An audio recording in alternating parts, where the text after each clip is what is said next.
byose biba mu isi, ibyo tubona n'aya maso yacu n'ibyo tutazi niyo yabiremye. Umunsi mwiza n'uwa karindwi ariwo sabato y'Uwiteka Imana, yarawuruhutse natwe turuhuke. Umunsi mwiza tubona imigisha, umunsi mwiza n'uwa karindwi ariwo sabato y'Uwiteka Imana, yarawuruhutse natwe turuhuke. Umunsi mwiza tubona imigisha.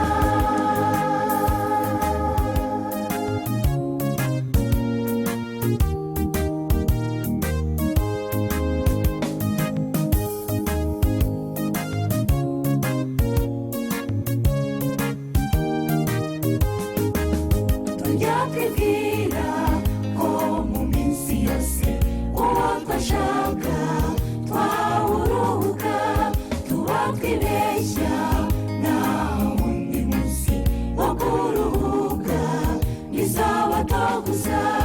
Umunsi mwiza n'uwa karindwi ariwo sabato y'Uwiteka Imana, yarawuruhutse natwe turuhuke. Umunsi mwiza tubona imigisha, umunsi mwiza n'uwa karindwi ariwo sabato y'Uwiteka Imana, yarawuruhutse natwe turuhuke.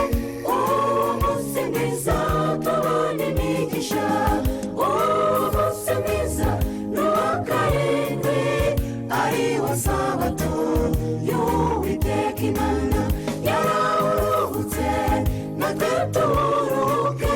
Umunsi mwiza tubona imigisha.